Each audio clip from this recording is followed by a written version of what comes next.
Hello class 11। तो कैसे हैं आप सब? आई होप आप सब अच्छे होंगे और मस्त होंगे। स्वागत है आप सभी का हमारी इस प्रारंभ सीरीज के अंदर। और ये सेशन चल रहा है हमारा 2025 टू 2026 का। बच्चों, आज की इस क्लास के अंदर जो लेक्चर नंबर 3 हमारा स्टार्ट होने जा रहा है बच्चों, वो है लॉ ऑफ सप्लाई।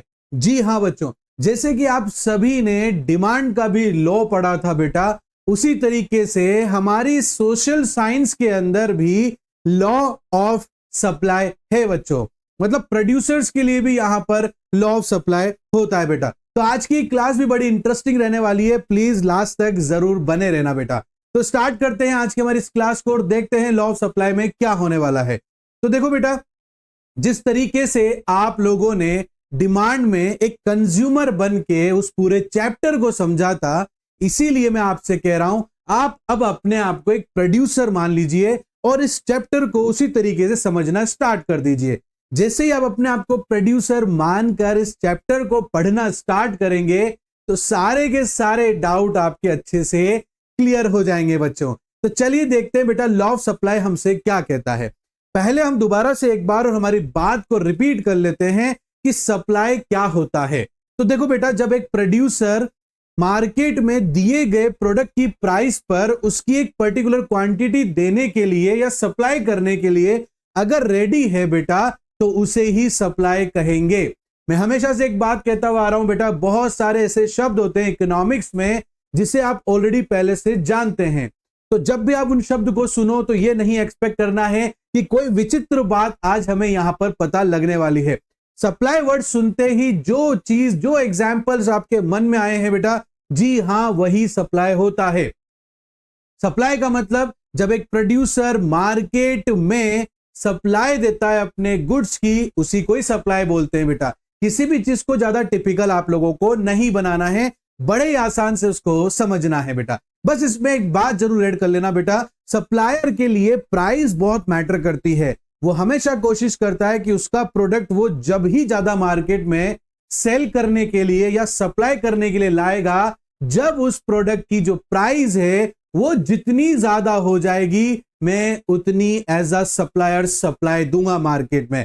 क्योंकि जितनी ज्यादा प्राइस होगी उतना ही मार्जिन ऑफ प्रॉफिट भी बढ़ जाता है एक प्रोड्यूसर के लिए अर्न करना।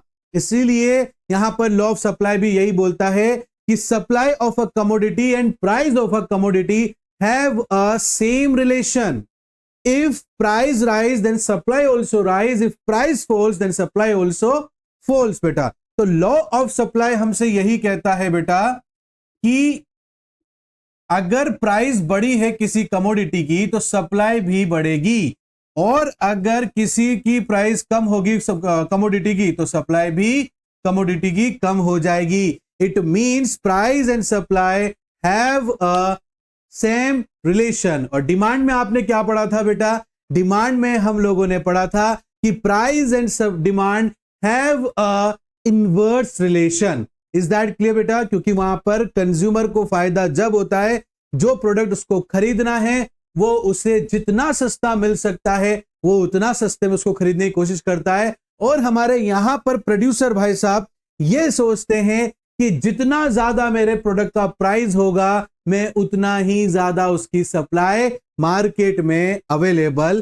करवाऊंगा बेटा। इसीलिए हमने उसका भी क्या है, एक लॉ बना दिया जिसमें हम कह रहे हैं price if rise then supply also rise, if price decrease then supply also decrease. But इसमें भी डिमांड की तरह एक वर्ड, एक सेंटेंस जुड़ा हुआ है, वो है अदर थिंग रिमेन सेम। जी हाँ बच्चों, देखो बेटा, ये कोई साइंस नहीं है, प्योर साइंस नहीं है जहां पर लो बिल्कुल फिक्स्ड होता है, रिजिड होता है।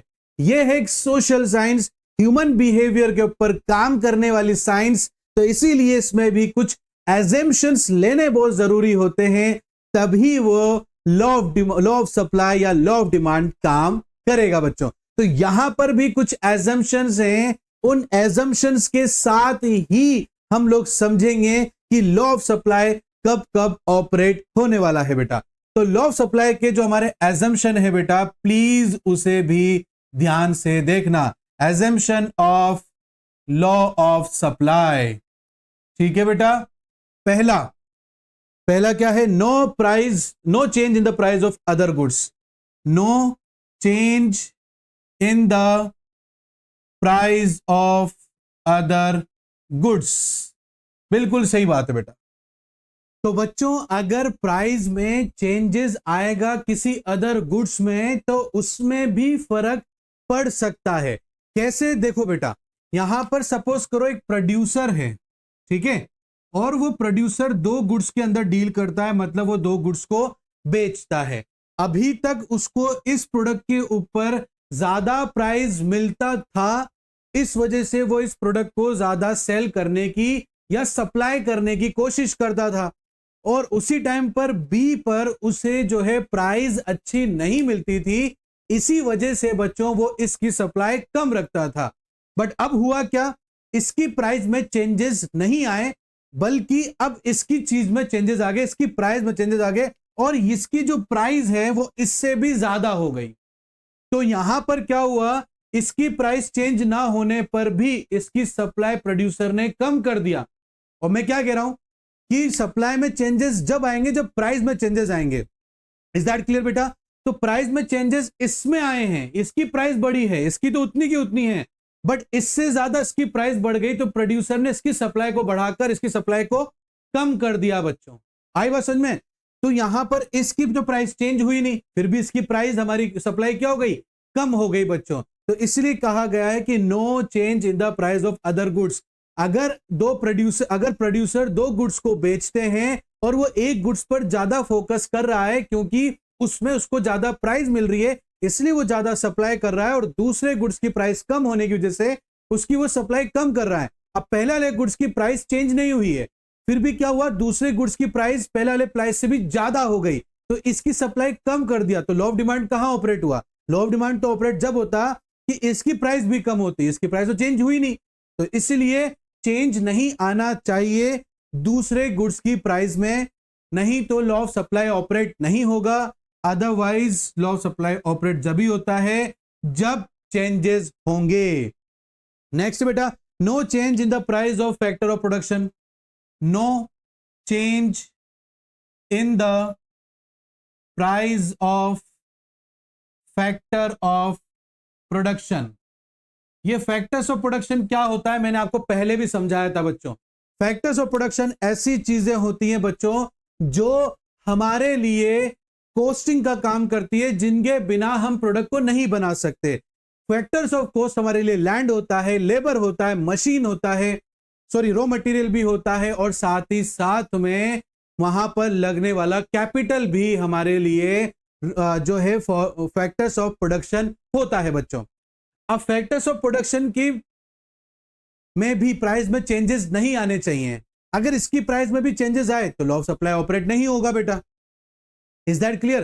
प्राइस उतनी ही मिल रही है, बट फैक्टर्स ऑफ प्रोडक्शन को बनाने का जो कॉस्टिंग है वो कम हो गया, तो सप्लाई सेम प्राइस पर भी और हायर हो जाएगी। व्हाई? क्योंकि प्रोड्यूसर को फैक्टर्स ऑफ प्रोडक्शन जो वो यूज कर रहा है उसमें उसकी कॉस्टिंग और भी पहले से ज्यादा कम आ रही है।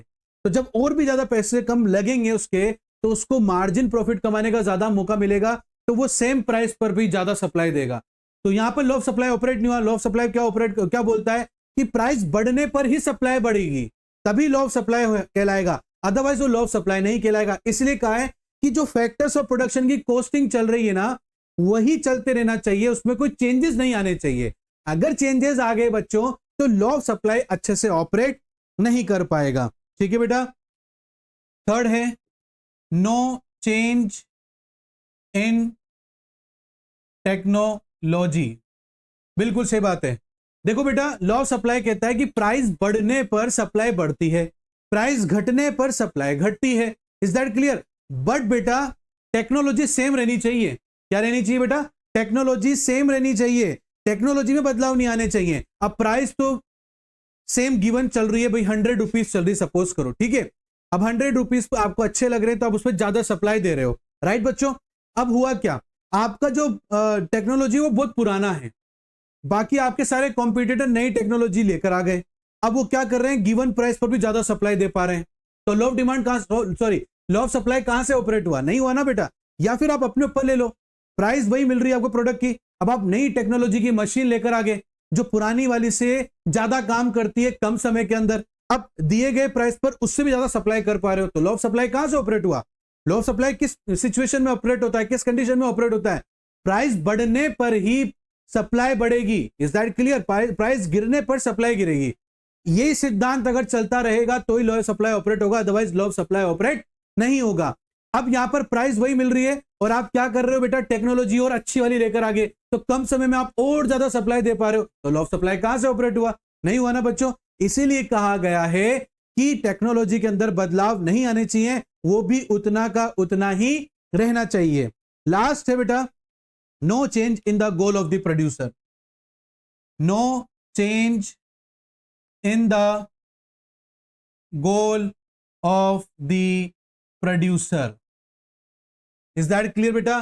कि प्रोड्यूसर के गोल में भी चेंज नहीं आना चाहिए। अब कोई सोच ले प्रोड्यूसर कि प्राइस मुझे कम मिले चाहे ज्यादा मिले, मेरे लिए मैटर नहीं करता, मैं तो मार्केट में खूब सप्लाई दूंगा, तो लॉ ऑफ सप्लाई कहां से ऑपरेट हुआ फिर बेटा? यहां पर उसके लिए तो प्राइस कम पर भी वो ज्यादा सप्लाई दे रहा है, प्राइस हायर पे भी और ज्यादा सप्लाई दे रहा है, तो लॉ ऑफ डिमांड कहां से, सॉरी लॉ ऑफ सप्लाई कहां से ऑपरेट हुआ? हुआ ही नहीं। तो इसलिए कहा गया है कि जो प्रोड्यूसर का गोल है ना वो भी चेंज होना चाहिए। कई बार प्रोड्यूसर सोचता है ज्यादा प्राइस मिल रही है, मैं तो तब भी सप्लाई उतनी की उतनी रखूंगा, मैं चेंज नहीं करूंगा, तो फिर लॉ ऑफ सप्लाई कहां से ऑपरेट हुई? लॉ ऑफ सप्लाई जब भी ऑपरेट होगी जब प्रोड्यूसर का जो गोल है वो चेंज नहीं होगा। वो क्या रहेगा? सप्लाई प्राइस बढ़ने पर ही सप्लाई बढ़ेगी, प्राइस कम होने पर ही सप्लाई कम होगी बेटा। इज दैट क्लियर बेटा? तो ये कुछ एजम्पशन थे लॉ ऑफ सप्लाई के जो कि चेंज नहीं होने चाहिए, तभी जाकर लॉ ऑफ सप्लाई ऑपरेट होगा बेटा। क्योंकि आप यहां पर प्योर साइंस नहीं पढ़ते हो, यहां आप सोशल साइंस पढ़ते हो बेटा, और ये ह्यूमन बीइंग के ऊपर काम करता है, इसीलिए लॉज के साथ साथ में हमें एजम्पशन की भी जरूरत पड़ती है बेटा। आई होप आपको आज का ये टॉपिक, छोटा सा टॉपिक, बहुत अच्छे से क्लियर हुआ होगा बेटा। फिर भी अगर कोई डाउट आता है तो आप कमेंट बॉक्स में आप हमसे पूछ सकते हैं बेटा। और आज की क्लास आपको कैसी लगी है आपको कमेंट बॉक्स में जरूर बताना है, और इस क्लास को लाइक भी करना है, अपने बाकी सभी दोस्तों के साथ भी शेयर कर दो, उनका भी भला कर दो बेटा। और साथ ही साथ में सब्सक्राइब करना और बेल आइकन को प्रेस करना बिल्कुल मत भूलना बेटा। मिलता हूं नेक्स्ट क्लास में, तब तक के लिए thank you and bye bye बच्चों।